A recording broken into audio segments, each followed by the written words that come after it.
All right, guys, today we're going to show you how to scan a automotive part, an injection molded dark plastic part with the Freescan Combo Plus, the latest version of the Freescan Combo. It's faster, it's got more laser lines, so now we got to show you exactly how it works, the full workflow and everything. So if you're considering buying one of these scanners for your business, we've got a whole slew of videos on our YouTube channel, and of course we sell these to make a living, so it's our job to master them, know them inside out, so we can support you when you buy one at visionminer.com/scanners. Now, that being said, there's a lot of scanners on the market, and you probably have questions, even after watching all our videos. So if you do, we're always here to help. Send us an email or shoot us a phone call. We're here to make sure you get the right equipment for your business, so we take consulting before purchase very, very seriously. We had one guy actually call us and he told us he spent 5-6 hours researching all over the web, and then he called us and in 15 minutes he got more than that entire 5 hours. So we're here to help you make the right decision for your business. So just give us a call, shoot us an email. Happy to help. That being said, let's jump right into it. So obviously with this part, it fits on this nice turntable here, which allows me to spin it around, and it's got markers pre-applied. So these are gonna be used over and over and over, and each scanner comes with 2,000-3,000 markers for any projects that you might have to put it on the part. But for most parts, and this case in particular, we don't have to put markers on it at all. We're just gonna scan at one side, other side, align those two scans, and we've got our part, whether for reverse engineering, or maybe this is an old part of a classic car that isn't even made anymore and you can't find it. Or maybe you want to modify it in some way to add, more wires or something like that, so you can reverse engineer it and create your own. Regardless, this will be a breeze with the blue lasers. Now, there's a few different kinds of scanners out there: structured light, blue light, infrared, lasers. There's a lot of different things. In this application, what we want is high accuracy, and we want to pick up the data on the dark surfaces. Now, the lasers are best for that because it's a super intense light. It can reflect the data back, and we'll actually get the data on the scanner. So blue laser for this application is going to work the best. So I've got my Freescan Combo Plus and the software up on the computer. Let's dive in and set it up. So first things first, you want to make sure it's calibrated. We're good there. And then I'm going to select laser mode. You do have both modes on the Combo Plus, but we'll show this off in a separate video. So I'll select the laser scan mode and do a new project group. Now I want to always make sure I'm in the right folder, right? So I'm going to go up one. We've got our customer files. This is the Combo Plus. So I'm going to make a new project and file name, which is going to create a folder. And I'm going to call this Automotive Injection Molded Part.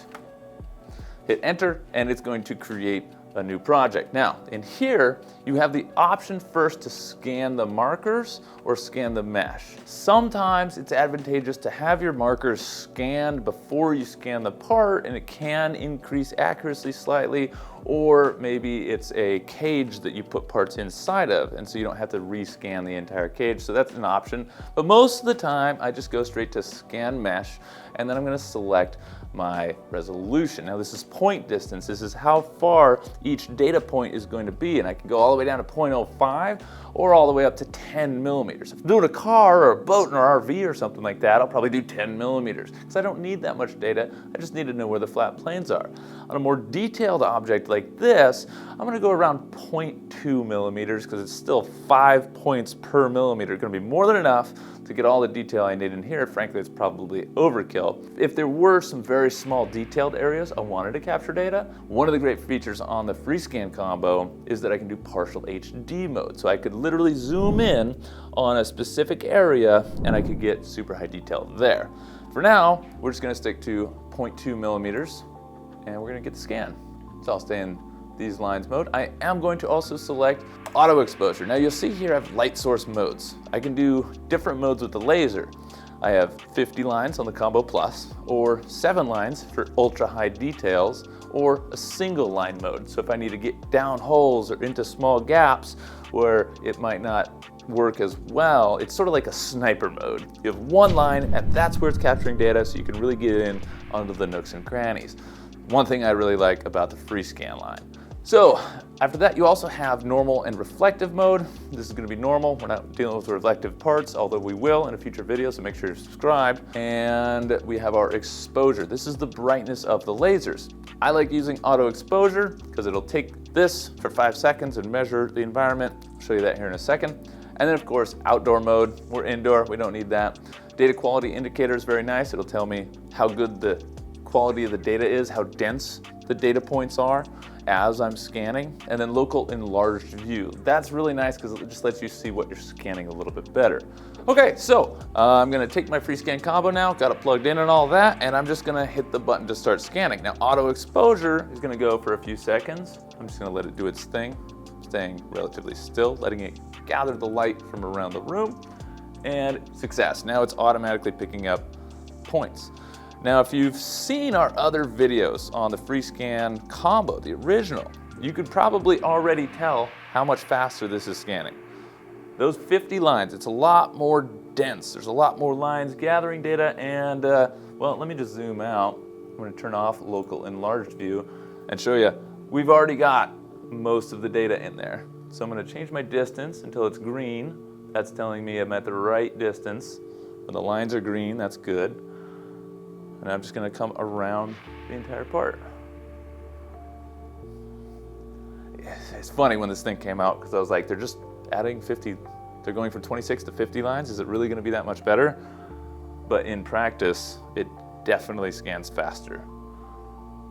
Now for the difference in price, if your business, oh, I nudged the part. All right, I gotta show that. I just nudged the part right here with my hand, which means now it's gonna be completely off. It's gonna be completely messed up. Let's check it out. I don't know if it's actually messed up. Yep, so right here you can see I nudged it, and now it's doubling up these lines, but it's a fast scanner, so let me just redo that real quick. I'm gonna click delete my scan, clear all, then I'm gonna go right back into it, and we'll show you here how fast it really is. Boom, all right. Just gonna come around. Making sure to get the sides.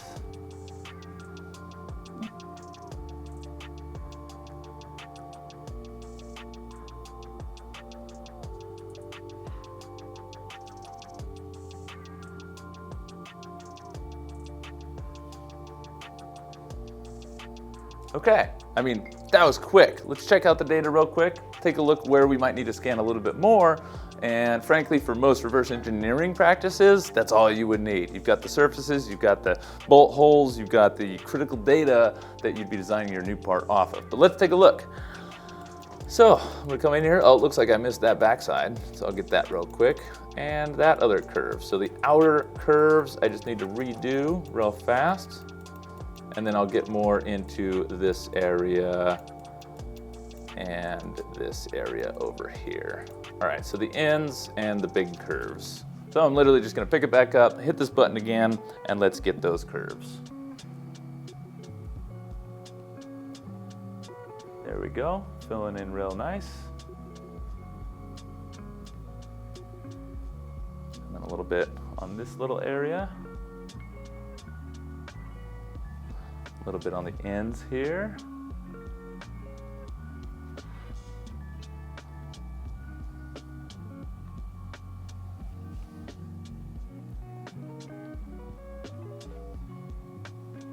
Being careful this time not to nudge my part.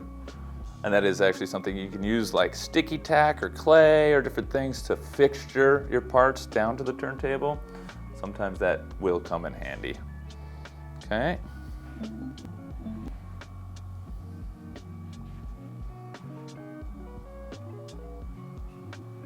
Okay, now let me show you view lock.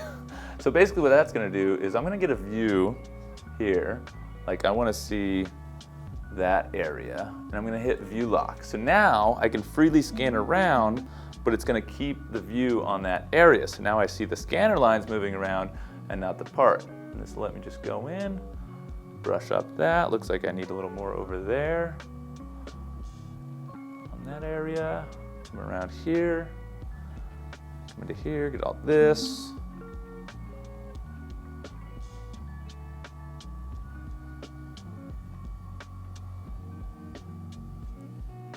Okay, so I'm gonna turn off view lock and I'm gonna go and look at that other side over here.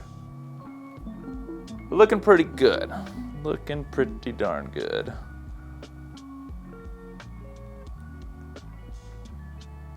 Okay, so now I'm gonna pause scan, just with the button on the back. All right, now we can examine the data, look at any missing gaps or any areas that don't have enough data like that. But first, before I do anything else, I'm gonna create a cutting plane. And what the cutting plane is gonna do is it's gonna eliminate the surface that I'm scanning on so that I'm only scanning the part, and we save system resources that way. So I go right here to cutting plane, and I'm gonna choose markers and just select 3 triangulated surface markers. Create the surface plane and move that up a tad and hit apply. So now we're good to go. All right, so we've got our data. We eliminated the other data that we don't need. It looks like there's still some stuff up over there. So just to get rid of anything other than the part, I'm gonna select part of the part. I'm actually gonna go to select visible instead. And I'm gonna go unselect, and then I'm gonna select part of the part just on that surface, hit connect to domain, and then invert and delete. And that'll delete all the data that is not part of that part. Now, for parts like this, you can do as many scans as you want. We could go into here and then do this section and that section and then flip it over and do the inside. And you can always gather more detail and align it to the part. So for now, I'm just gonna show you doing the underside, then we're gonna align the 2 major scans and get the final part from that. So I'm gonna flip this over just like so.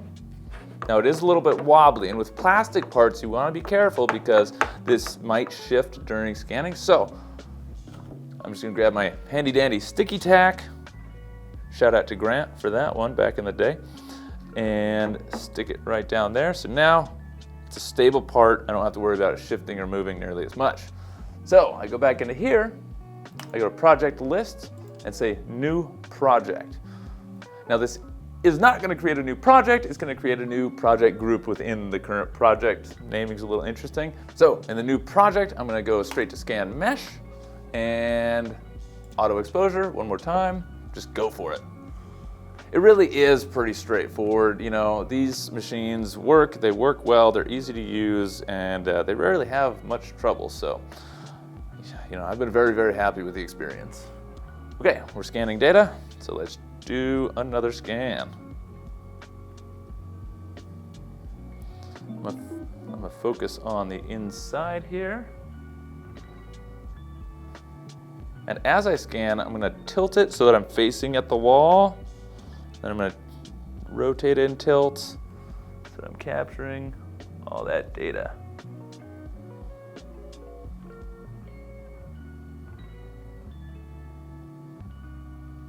Oh, that's the turntable. What am I looking at?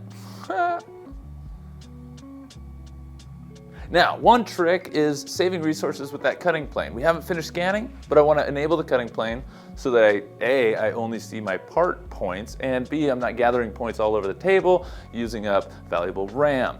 So let's go in real quick. Again, hit the cutting plane, click 1, 2, 3 points, create the plane, move it up just a hair.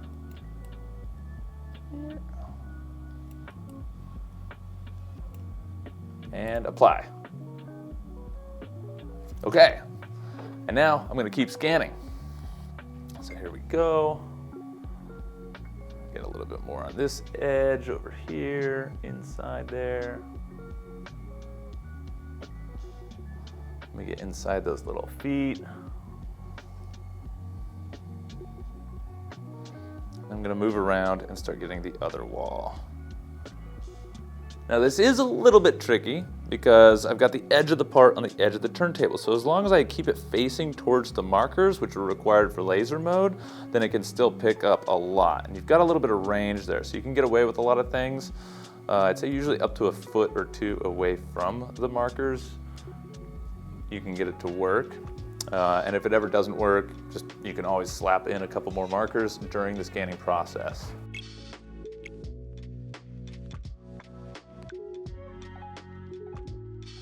All right, so there we go. We've got the whole inside of this part scanned, and now we're gonna go to align them both together.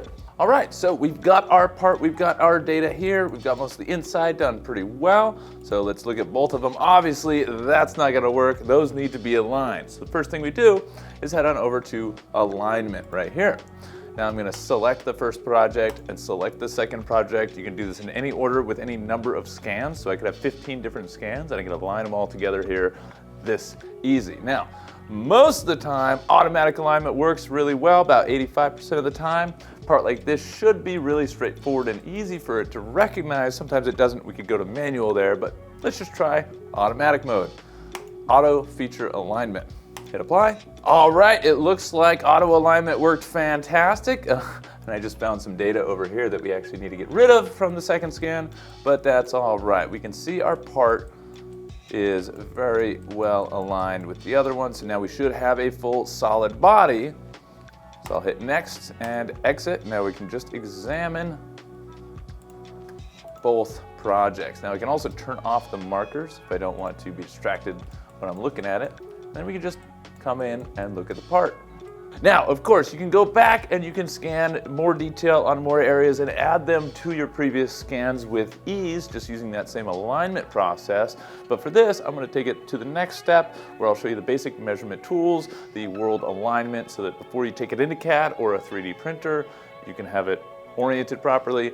And then from there, you would take it into your reverse engineering software, whether that be Quick Surface, Geomagic, or any of those suites out there that people love. So I'm going to take this through and show you the basic measuring tools in this software, as well as some of the simplification and post-processing tools. But of course, usually there'll be another step after this. If you're reverse engineering, you'll want a program like Xmodel or Geomagic or one of those, because generally SolidWorks or Fusion 360 or general CAD programs out there aren't designed to handle mesh files. So you get this giant polygon mesh, you import it into your CAD program and it crashes. So that's what these other softwares are for, basically taking it into that, defining your features, making your solid bodies, and then modifying that in your favorite CAD program.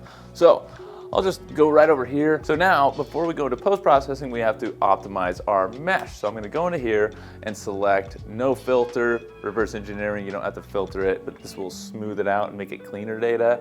And then of course, this will remove small floating parts, fill small holes. You have all these options, and most of the time you can just go with the standard. Now let's take this opportunity to talk about PC computer performance. Number one, you do have to have a Windows PC to run these scanners. Number two, you do need a NVIDIA graphics card to run these scanners. They built the code around the CUDA core architecture in their graphics chips, and so you have to use that to use these scanners. Thirdly, the most important elements of a computer. Number one is your processor. The faster your processor, the faster everything's gonna process. The amount of RAM you have. The bigger the RAM, the more data you can store before it starts bogging down. But thirdly, the graphics card. The better the graphics card, the better it's going to mesh. Meshing a polygon point cloud is a three-dimensional process. So actually it uses the graphics card. So really all three of those, the better you can get them, the faster and better your experience is going to be. Now we found that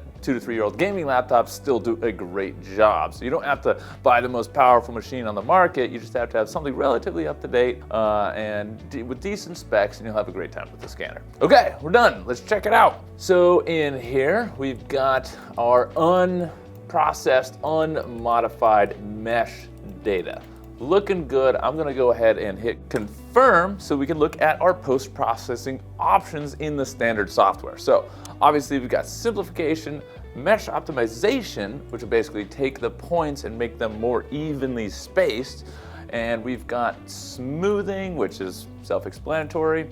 We can remove small floating parts, which it looks like it already did. We had that little extra data. If you rewind and go look, there was a little bit of extra data. Got rid of that, no problem. Auto hole filling or manual hole filling. So if we go to manual hole filling, I'll show you what that looks like real quick. So you go into here, and now it's gonna highlight all these different little areas. So if your goal is to come out of this with a watertight mesh that you can stick straight onto a 3D printer, it's got the tools that you need to do that easily and the way you want, not just fully automatic. So there we go. And of course, a cutting plane tool, you can use that here as well. Now the next area is going to be the measurement tab. Now in here, the first thing I really want to do is align the scan. If we take it here I'm going to basically look at the part as I want to see it. I'm going to change my viewport to get the orientation of the part that I want when it's exported. So I'm just going to basically pick here. Right now, you can see like Z is up, so it's oriented something like that. But that's not going to work. I just want to look at it basically flat, so that's good right there. All right, so now I'm going to go over to the quick alignment tab, and I'm going to really position it where I want to see it. Hit align, and now it just squares everything up. So maybe I want it a little bit more like that. Let me align again, and then I'll move the coordinate system to the bottom of the points so that it will go in there, and it should import and go flat. Great stuff. Now, there are also basic measuring tools in here. So I can go over here and measurement, and you can do surface area or volume, but it does have to be watertight if you want the volume. But for distance measurement, I can go point-to-point measurement, which might be handy. I can literally just click here and click there, and it's going to give me that is 567.148 millimeters. So if I wanted to check maybe the width of this channel, I can move my points. It's about 42 millimeters. Very basic, but handy in the right situation. If you want to get really deep into inspection and measurement and things like that, then check out Geomagic Control X, a software package that we sell here at Vision Minor that is top-notch, cream of the crop, industry standard for GD&T reports and inspection reports and going in and putting all the call-outs on critical areas and things like that. So if that's you, you're doing inspection and you really want to get into measurement, hit us up. We can help you out with that. Other than that, this is the process. We've got our mesh, we've got our part. Now we could take this, and if it was ours and we had manufactured it, maybe we got the step file, we could actually put it in and get a heat map to see how accurate it is compared to the original manufacturing file. But regardless, there's a lot of different ways to use these scanners, and depending on your application, we're always here to help. We have a whole range of scanners, and we're here to help you pick the right one for what you're actually doing so that you can save time and money when you're doing it. On that note, give us a call or shoot us an email. We're here to help. Thank you so much for watching. Have a positive rest of your day. I'll see you on the next video.